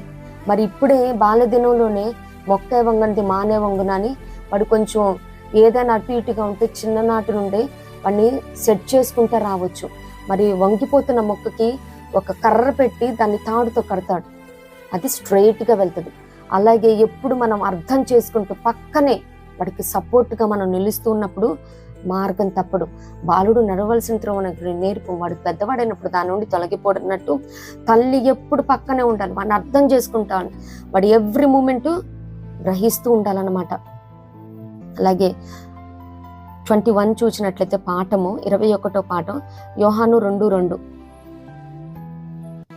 మరి బిడ్డ ఇక్కడ చూసినట్లయితే మనం లేఖనాలలో లూకాసు వార్త 2:2 యేసు తల్లి అని మరి అక్కడ ఉండెను, యేసును ఆయన శిష్యులను ఆ వివాహానికి ఆహ్వానించబడ్డారంట. ప్రత్యేకమైన ఏర్పాటు, సెపరేటెడ్ ఫ్రమ్ హౌస్. మరి బిడ్డలు వారి వారి ఇంట్రెస్ట్ని బట్టి చెప్పుకున్నాం కదా, వాడికి ఉన్న నాలెడ్జ్ని బట్టి ఒక్కొక్క బిడ్డ ఏంటంటే సపరేట్గా వెళ్ళటానికి ఇష్టపడతారు. మరి అక్కడ జరిగిన కుటుంబంలో కానీ సంఘంలో జరిగిన కార్యాలను బట్టి. మరి ఇక్కడ కూడా మనం యేసయ్య సపరేట్గా వచ్చినట్టు చూస్తూ ఉంటాం. ఎందుకు? ఒకే ఇంట్లో ఉంటే 2 ఇన్విటేషన్స్ ఉండవు. యేసు తల్లి అని మరి అక్కడ ఉంది, యేసును ఆయన శిష్యులను పిలువబడ్డారు అంటే ఆయన పరిచర్యలో భాగంగా వెళ్ళినట్టు మనం గ్రహిస్తూ ఉన్నాము. మరి అట్లా వెళ్ళిపోయిన బిడ్డలు ఎవరన్నా ఉంటే మరి అక్కడే మూతి ముడుచుకొని వాడిని దూషిస్తూ ద్వేషిస్తూ కూర్చోక ఇంకా వాళ్ళు ప్రయోజకులు అవ్వాలి, వారు చేస్తున్న పరిచర్య దీవించబడాలని వారిని ఆశీర్వదించాలి. నిజంగా వెళ్ళి పరిచర్య చేస్తున్న బిడ్డ, సపరేట్గా వెళ్ళి పరిచర్య చేస్తున్న బిడ్డ దేవుని పిలుపు, ప్రత్యక్షత, ఆత్మల పట్ల భారం కలిగి పనిచేస్తుంటే పోన్లే పరలోక రాజ్య విస్తరణలో నా బిడ్డ కూడా వాడబడుతున్నారని సంతోషించాలా. కానీ మా దగ్గర పని చేయకుండా వెళ్ళాడు, మాతో లేడు, ఈ సమయాన్ని మాకుంటే ఎంత ఆదరణగా ఉండేది అని ఈ రీతిగా మాత్రం స్వార్థంతో ఎప్పుడు ఏ తల్లి కూడా ఆలోచించకూడదు. స్వార్థం లేనిది తల్లేనండి. ఈ భూమి మీద ఒక వ్యక్తి, ఒక మంచి తల్లికి స్వార్థం అనేది ఉండదు. బిడ్డ ఎటువంటి వాడైనా ఎంతటి గాయాలు చేస్తున్నా కానీ, మరి చెప్తాం కదా, చిన్నప్పుడు స్టోరీ చెప్తా ఉండేవాళ్ళు కదా, ఒక ప్రియురాలంట మీ తల్లి హృదయాన్ని గుండెను కోసుకురమ్మంటే ఆ కుమారుడు వెళ్ళంట గుండెను కోసుకొని వెళ్తున్నప్పుడు ఎదురు దెబ్బ తగిలి పడ్డాడంట. గుండె కింద పడి ఆ గుండె కొట్టుకుంటూ లబ్డబ్బని బిడ్డ దెబ్బ తగిలిందా బిడ్డ అందంట. గుండెను కోసే క్షణమైనా కానీ తల్లిది ప్రేమించే మనసండి. కానీ నేటి దినాలలో ఆత్మీయ తల్లిగా, భౌతిక తల్లిగా బిడ్డను ప్రతి చిన్నదానికి దూషిస్తున్నావా, ద్వేషిస్తున్నావా, శపిస్తున్నావా, దేవుడికి లెక్క అప్పచెప్పాలి. మరి దూషిస్తే మోషే గారికి వాగ్దాన దేశం లేకుండా చేశాడు. అడిగేవాళ్ళు లేరు కదా, నా బిడ్డలే కదా అని గాయపరుస్తున్నావా తల్లి? నో నో నో, ఎప్పటికలా చేయకూడదమ్మా. ప్రేమను మాత్రమే ప్రతి తల్లి చూపించబద్దులు ఉన్నాం. బిడ్డ అట్లానే ఉంటాడు. మన బిడ్డలు కదా, మన బిడ్డలు మనం క్షమించమా? మన బిడ్డలు తప్పిపోతే వెతికి తెచ్చుకోమా? వారిని ప్రేమించమా? వారిని ఆదరించమా? మరి పరిచర్య చేస్తుంటే నిజంగా మీ నోటీస్కి వస్తే, మీరు ముఖం ఫేస్ చేయాల్సి వస్తే, నీకు నిజంగా అంత కష్టమే, అంత నష్టమే నీ కుటుంబానికి, నీ పరిచర్యలకు కలిగించినా కానీ పక్కకెళ్ళిపో. కానీ ఈ తల్లి అయితే నిజంగా మరి నెక్స్ట్ పాఠంలో మనం చూస్తాము, ఇంతగా ప్రేమించింది కాబట్టి యేసయ్య ఎన్నికలో ఉన్నదండి. ప్రతి తల్లి కూడా ఇంత ప్రేమను కలిగి ఉండాలి. బిడ్డ వేరైపోయాడని ఏమాత్రం కూడా వారి నాశనాలు కోలుకోవద్దు. వారి పరిచర్య పాడైపోవాలని, వారు నష్టపోవాలని, కుటుంబాల్లో నష్టం రావాలని, వారి బిడ్డలకి కీడు కలగాలని మరి లేఖనాలను ఎత్తిపట్టి మరి బోధిస్తున్నారేమో. జాగ్రత్త, ఎవ్వరిని కూడా విడిచిపెట్టవు. దేవుడు అందరికీ ప్రభువే అని విశ్వాసం కాపాడువాడు కూడా లేఖనాల్లో ఉంది. మరి ఒక్కసారి గుర్తెరుగు తల్లి, ప్రేమతో మాత్రమే మన బిడ్డలు మనం స్వాధీనపరచుకోగలం. ప్రేమ అసాధ్యమైన కార్యాలను కూడా జయిస్తుందండి. దేవుడు లోకంలో ఎంతో ప్రేమించాడు కాబట్టి ఆయన బిడ్డను పంపించాడు. లోకం పాపంతో నిండిపోయింది, నాకెందుకులే అనుకోలేదు. ప్రేమించాడు కాబట్టి తన ఏకైక కుమారుణ్ణి మరి బలియాగంగా ఇవ్వటానికి కూడా వెనుకడగేయలేదు. అటువంటి ప్రేమను ప్రతి తల్లి కలిగి ఉండాలి. బిడ్డ ఎటువంటి వాడైనా కానీ. ప్రేమ దోషములన్నిటిని కప్పును కదండి. నిజంగా ప్రేమ కలిగి ఉంటే, నిజంగా వెళ్ళిపోయిన బిడ్డ నీకు కీడునే తలపెట్టి ఉంటే, నీ మందని చెదరగొట్టి ఉంటే, మరి దేవుడు మరలా సమకూరుస్తాడు. ఆయన దగ్గర ఉంది కదా, ఆయన క్రీస్తు న్యాయపీఠం ఎదుట ప్రతి ఒక్కరూ నిలుస్తాం. మరి ఎవరెవరు ఏమేం పని చేస్తున్నారో అగ్ని శోధించింది కదా. ఎందుకు తొందరపడుద్దు తల్లి? 2 చేతులు జోడించి ప్రతి తల్లి కూడా అదే చెప్తా ఉన్నాను, ఏ బిడ్డను కూడా శపించొద్దు. నమ్మకంతో, ప్రేమతో మనకి ఇచ్చాడు బిడ్డల్ని, మందని. మరి మనం ప్రేమతో మాత్రమే ప్రతి కార్యాన్ని చేయబద్దులమా ఉన్నాము. 22వ పాయింట్ చూసినట్లయితే యోహాను 2:3 ప్రోత్సాహపరచాలి, ఎంకరేజ్ చేయాలి ప్రతి బిడ్డను కూడా. మరి బిడ్డ వేరైపోయి వచ్చినా కానీ ఆయన మీతో చెప్పున్నది చేయుడని అక్కడున్న మనుషులతో చెప్తా ఉన్నది. ఎంకరేజ్ చేస్తూ ఉన్నది. ఎందుకంటే అయ్యా ఇక్కడ ద్రాక్ష రసం అయిపోయిందని, నా బిడ్డ ఇక్కడ మహిమ కార్యాన్ని చేయగలడు, నా బిడ్డ ఇక్కడ తన ప్రభావాన్ని చూపగలడు అని ద్రాక్షారసం అయిపోయినప్పుడు తల్లి వెళ్ళి తనంతటి తన్ని మొదటిగా మాట్లాడుతూ ఉన్నది యేసయ్యతో. వారితో చెప్తా ఉన్నది, అయ్యా ద్రాక్షారసం అయిపోయిందని. ఏమాత్రం కూడా మాట్లాడటానికి కానీ ఫేస్ చేయటానికి కానీ ఆ సందర్భం వస్తే నిజంగా మనసు కష్టపడినా కానీ మాట్లాడితే చాలా సమస్యలు పరిష్కరించబడతాయి అన్నమాట. She is truly amazing mom. కాబట్టి నిజంగా తల్లి అన్న మరియా గారు అంతలా మరి బాధలో ఉన్నప్పటికీ, అంటే యేసయ్య బాధపరిచాడని కాదు, మరొకసారి చెప్తున్నాను, నేను ఇహపరమైన మనల్ని ప్రేమించి ఇచ్చిన బిడ్డలని, మనల్ని నమ్మకంతో ఇచ్చిన బిడ్డల గురించి మాట్లాడుతూ ఆ తల్లి గారి ద్వారా మనం పాఠాన్ని నేర్చుకుంటున్నాము. తనంతటి తల్లినే వెళ్ళి మరి మాట్లాడుతూ ఉన్నది. మరి మన బిడ్డలు ఏ పరిస్థితిలో ఉన్నప్పటికీ వారు వాడబడాలని కక్ష చేత కానీ మిష చేత కానీ సువార్త ప్రకటన చేయబడతా ఉన్నది. అనుకోవాలే కానీ అక్రమం చేయవర్ల మీరేమైపోతారు, ఇలా కాదు. వాక్యము 2 అంచులు. మరి చెప్తున్న మనకి 2 పాళ్ళ తీర్పు ఉంటుంది. అది ఇరువైపులా మరి మనల్ని ఖండిస్తుంది, వింటున్న వాళ్ళు కూడా ఖండిస్తుంది. కాబట్టి మరి పని జరుగుతున్నదని ఎరిగి మన బిడ్డలు మనతోనే, మన కుటుంబంలో ఉంటే బయట ప్రపంచం చాలా విశాలమైనది. వారికి ఎవరెళ్ళి చెప్తారు? ఎవరో రావాలి, కోత యజమాని వేడుకుందామా? మన బిడ్డల్ని ఎంకరేజ్ చేసి పంపిద్దామా?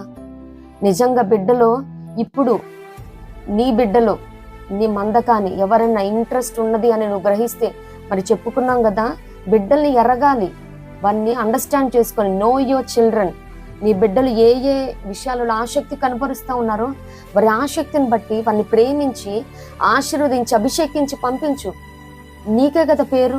నీ మినిస్ట్రీ పేరు పెట్టుకోకపోయినా మీ నుంచి వెళ్ళారు కదా వాళ్ళు. ఎవరైనా క్రీస్తు శిలువ చెంతకే కదండి, పరలోక రాజ్యానికే కదా వారిని వారసులను చేసేది. ఆ రీతిగా ఎందుకు ప్రేమతో ఆలోచించలేకపోతున్నాం తల్లిగా? ఈ స్వార్థాన్ని విడిచిపెట్టాలండి. మన బిడ్డలు మనతోనే ఉండాలని కాదు, మరి పరలోక రాజ్యంలో, మరి ఆ పరలోక సైన్యంలో ఒక వారియర్లా నా బిడ్డ వాడబడుతున్నాడని సంతోషించబద్దులమై ఉన్నాము. బిడ్డ ఎంతటి పనినైనా చేయగలుగుతుంది, బిడ్డని ఇన్ఫ్లుయెన్స్ చేయగలుగుతుంది అనమాట తల్లి. నిజముగా తల్లి ఇన్ఫ్లుయెన్స్ని బట్టి తల్లి you can do miracles with your children. నీ బిడ్డల ద్వారా అనేకమైన అద్భుతాలను చేయగలవు. మరి నీ ప్రేమతో వారు ఎక్కడ ఉన్నా కానీ, నీ గైడెన్స్ కానీ, నీ ప్రేమ కానీ, నీ ప్రార్థన సహకారం కానీ బిడ్డలకు అవసరమే ఉన్నది. ఫస్ట్ ఆఫ్ ఆల్ తల్లిగా తగ్గించుకుంటంలో ఏమాత్రం తప్పులేదు. బిడ్డలు ఆ ప్రేమను బట్టి కరిగిపోతారు. అలాగే 23వ పాయింట్ చూసినట్లయితే మత్తయి సువార్త 12:47 లవ్ యువర్ చిల్డ్రన్. మరి అక్కడ యేసయ్య ఒక ఇంట మరి బోధిస్తూ ఉన్నప్పుడు అక్కడ వాళ్ళు వచ్చి చెప్తారు కదా, నీ తల్లియు నీ సహోదరులను వచ్చి వెళ్ళి బయట నిల్చుని ఉన్నది, నా కొడుకే కదా అని సరాసరి లోపలికి వెళ్ళలేదండి. ఎంత రెస్పెక్ట్ కదా, కానీ ఎంత ప్రేమో కదా. అమ్మా నా సమయం ఇంకా రాలేదని అన్నారు. అక్కడ ఏమాత్రం హర్ట్ అవ్వలేదు. అక్కడ ఇంగ్లీష్ ట్రాన్స్లేషన్లో అయితే ఉమెన్ అని ఉంటుంది, అమ్మ అని కూడా కాదు. అంటే యేసయ్య తను తండ్రి పని మీద వచ్చారు, మరియమ్మ తల్లిని ఒక పాత్రగా వినియోగించుకున్నారు. ఆ ఉద్దేశంతో అన్న మాట అది. అంతేగాని యేసయ్య పెద్దవాళ్ళని డినై చేస్తాడు, గౌరవించడానికి కాదు. అయినా మనం ఇక్కడ యేసయ్య గురించి మాట్లాడుకోవటం లేదు.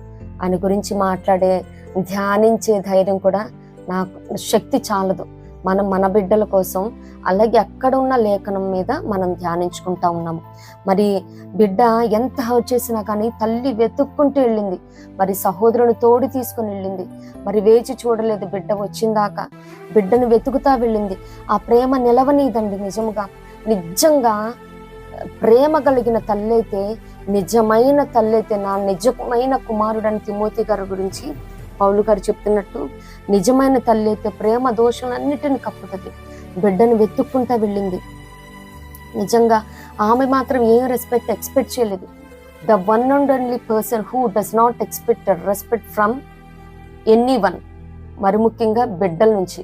తల్లి ఏమాత్రం ఎక్స్పెక్ట్ చేయదు, కానీ తను మాత్రం రెస్పెక్ట్ చేస్తుంది. మరి బిడ్డలు ఇప్పుడున్న స్థితిని బట్టి స్తోమతను బట్టి కుటుంబాన్ని బట్టి, మరి చాలా మంది భార్యల ముందే కుమారుల్ని అరే ఒరే అని దూషించడం కానీ ద్వేషించడం కానీ చేస్తూ ఉంటారు. తగదు తల్లి. నీ బిడ్డ ఒక స్థితికి వచ్చాడంటే బిడ్డను కూడా గౌరవించాలని ఈ తల్లి గారి ద్వారా మనం తెలుసుకోవాలి. నా తల్లి కదా, నా బిడ్డే కదా, నేను పెంచితే ప్రయోజకుడు అయ్యాడని కాదు. బిడ్డను పరిస్థితిని బట్టి తల్లి కూడా ప్రేమించాలి, గౌరవించాలని ఇక్కడ తల్లి అయినా మరియ గారి ద్వారా మనం తెలుసుకుంటా ఉంటాం. మరి వెతకచ్చు బిడ్డ తల్లి ఏ రీతిగా వెళ్ళిందో అటువంటి ప్రేమ కలిగిన మనసు ప్రతి తల్లి కలిగి ఉండాలి. అలాగే 24వ పాయింట్ చూసినట్లయితే బిడ్డ శ్రమల్లో కూడా తల్లి తోడుగా ఉండాలి. మరి యోహాను సువార్త 19:26 చూస్తూ ఉంటాము. బిడ్డ కష్టంలో డ్యూరింగ్ ట్రిబులేషన్ బిడ్డతో తల్లి ఉండాలి. నన్ను గాదని వెళ్ళాడు, వాడికి ఇంత అవ్వాలి, వాడు ఇట్లానే శ్రమ పడాలి, వాడు ఇంత నాశనం అయిపోవాలి, వాడికి కీడు ఈ హాని జరగాలి అని కోరుకోకూడదు ఏ తల్లి కూడా. మరి అక్కడ ఎవ్వరు వెంబడిస్తున్న శిష్యులందరూ చెదిరిపోయినా కానీ మరి తల్లి మాత్రం తల్లిని ఎక్కడికెక్కడికి మరి బిడ్డ డినై చేస్తున్నప్పటికీ తల్లి ప్రేమ కదండి, సిలువ దగ్గరే నుంచొని ఉన్నది, బిడ్డని వెంబడిస్తూ ఉన్నది. శ్రమల్లో అస్సలు విడిచిపెట్టలేదు. మరి శ్రమల్లో ఇంకా శోధించే మాటలు, వేధించే మాటలు పలకలేదు. కానీ శ్రమలో తల్లి బిడ్డ దగ్గర ఉంటే అదొక భరోసా, అదో నమ్మకం, అదో ఆసరా. తల్లికి మనం ఇస్తున్న భరోసా ఆసరా కాదండి, నిజంగా మనం ఏనాడు ఇవ్వలేము. అది ఆత్మీయ తల్లికైనా భౌతికమైన తల్లికి కానీ షీఈస్ వెరీ స్ట్రాంగ్. ఎన్నో త్యాగాలు, ఎన్నో తీర్మానాలతో, ఎంతో సమర్పణతో పెంచితే కానీ మనం ఇంత అవ్వలేదు. ఏ తల్లి కూడా మరి తక్కువైన వారు కాదు. స్త్రీ బలమైనది, స్త్రీ బలహీనమైన ఘటమైనప్పటికీ శారా గారి గురించి అబ్రహాం గారితో శారా మాట విను అన్నాడు. ఎందుకంటే చాలా బలమైన ఆలోచన కలిగినది. అలాగే నిశ్చయముగా ప్రతి తల్లి కూడా బిడ్డతోనే ఉండాల్సిన, బిడ్డ చెంత ఉండాలి.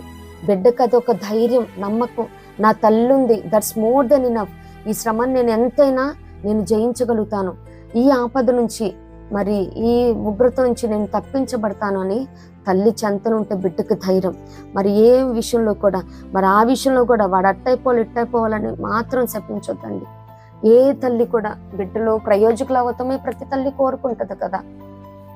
మరి చాలా సంఘాలలో కూడా చూస్తూ ఉంటాం, బిడ్డ వేరే వేరే పరిచర్య చేస్తూ ఉంటారు, తల్లి ఒక పరిచర్య చేసే సందర్భాలను కూడా మనం చూస్తూ ఉంటాం. ఏదైనా కానీ బిడ్డలో ఆ శ్రమ నుంచి విడిపించబడాలని, నా బిడ్డ విడిపించబడాలి, మరలా నా బిడ్డ బలపరచబడాలి, నడిపించబడాలని మాత్రమే ప్రతి తల్లి కోరుకోవాల్సింది. 24వ పాయింట్ ద్వారా during tribulations we must be with the children. శ్రమ గడియలో తల్లి బిడ్డతో ఉండాలి. మరి ఆ సిలువ చెంత తల్లి ఏ రీతిగా నిలిచి ఉన్నదో మరి తల్లి కూడా ఆ రీతిగా బిడ్డ పక్షంగా నిలవాలి. మరి 25వ పాయింట్ చూసినట్లయితే అపోస్తుల కార్యములు 1:14. మరి యేసయ్య ఆరోహణం తర్వాత అందరూ మరి అక్కడ ఎడతగిన ప్రార్థనలు కన్సిస్టెన్సీ ప్రేయర్స్ చేస్తూ ఉంటారనమాట. మరి ఏ రీతిగా బిడ్డ సెటిల్ అయిన తర్వాత కూడా మరి యేసయ్య తన పనిని నిర్వర్తించి తండ్రి చెంతకు వెళ్ళారు. అలాగే మన బిడ్డలు సెటిల్ అయిపోయిన తర్వాత కూడా మన ప్రేయర్స్ ఆపకూడదు. మన ప్రార్థనలకి రిటైర్మెంట్ లేదు. మన బిడ్డలకి సెటిల్మెంట్ ఉన్నా మన ప్రార్థనలకి రిటైర్మెంట్ లేదు. మరి మన సొంత బిడ్డలైన సంఘ విశ్వాసులైన ఎడతగ్గని ప్రార్థనలు, వారి బాల్య దశల నుంచి ఏ రీతిగా ప్రార్థనలు, వారి గర్భంలో ఉన్నప్పటి నుంచి ఎటువంటి ప్రసంవేదన ప్రార్థనలో పోరాడి పెనుగులాడి కనిపెట్టి మరి కన్నీళ్లతో ఇంతవరకు ఈ కార్యాలను సాధిస్తూ వచ్చావు. ఇంకేముందలే బిడ్డలు ఎదిగారు, వారికి ఒక కుటుంబం వచ్చింది, వారు పరిచయం చేస్తున్నారని విడిచిపెట్టక మరి తల్లి అయిన మరియ ద్వారా మనం తెలుసుకోవాల్సింది ఎడతగ్గని ప్రార్థనలు చేశారు. అలాగే ప్రతి తల్లి కూడా బిడ్డల కోసం మరి మనకి ఈ ఊపిరి ఉన్నంత కాలం మన ప్రార్థన బిడ్డలకి అవసరమైనది. మన ప్రార్థన వారికి ఆయుధమై ఉంది. మరి ఏ దుష్టు నుంచి జయించబడాలన్నా తప్పించబడాలన్నా మన ప్రార్థన ఆయుధంగా కంచెగా కాపుదలగా ఉంటుంది. మన ప్రార్థన ఔషధం అవ్వాలి బిడ్డలకి. వారి శ్రమ గడియల్లో కానీ మరి వారు బలహీన క్షణాన కానీ ఔషధమై వారిని బలపరిచేట్టుగా ఉండాలి. మన ప్రార్థన మన బిడ్డలకి ఆశీర్వాదకరంగా ఉండాలి. మరి ఎటువంటి పరిస్థితుల్లో కూడా యెహోవా నిన్ను ఆశీర్వదించి కాపాడును గాక అన్నట్టు సంఖ్యాకాండం 6:24 26 దాకా మరి తల్లి ప్రార్థన ఆ రీతిగా ఉండాలి. యెహోవా నిన్ను ఆశీర్వదించి నిన్ను కాపాడును గాక అన్న సన్నిధి కాంతి నీ మీద ఉదయింపచేసి అని లేఖనాలు సెలవిస్తూ ఉన్నాయి కదా సంఖ్యాకాండంలో. ఆ రీతిగా నిత్యం మన బిడ్డల పక్షంగా మనం వేడుకోవాలి, ప్రార్థించాలి. ఒకసారి చూద్దాం. సంఖ్యాకాండము 6:24-26 దాకా. యెహోవా నిన్ను ఆశీర్వదించి నిన్ను కాపాడును గాక. యెహోవా నీకు తన సన్నిధిని ప్రకాశింపచేసి నిన్ను కరుణించును గాక. యెహోవా నీ మీద తన సన్నిధి కాంతి ఉదయింపచేసి నీకు సమాధానము కలుగజేయును గాక. ఈ రీతిగా బిడ్డలను దీవిస్తూ వారి కొరకు ఎడతెగని ప్రార్థనలు చేయాలి. మన ప్రార్థన వారికి ఆశీర్వాదంగా ఉండాలి. మన ప్రార్థన వారికి కాపుదలగా ఉండాలి. మరి వచ్చు తరాలకి ఈ ఆశీర్వాదం, ఈ కాపుదల మన బిడ్డలతో మాత్రమే కాదు కానీ వచ్చు తరాలకి ఈ ప్రార్థన కంచుగా కాపుదలగా ఉండాలి.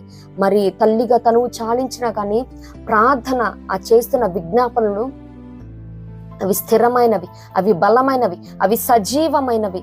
మరి తల్లిగా ప్రార్థనలు వాడిపోవండి, చెడిపోవండి.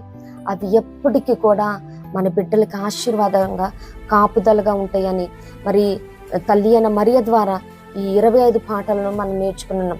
So be a prayerful, powerful and blessed spiritual మదర్గా మనం ఉండటానికి ప్రయాసపడదాం. అలాగే ఇటువంటి కృప ప్రతి తల్లికి దేవుడు అనుగ్రహించును గాక. Once again wishing you all a happy and blessed Mother's Day. ప్రభు కృప మనందరికీ తోడై ఉండును గాక. ఆమేన్.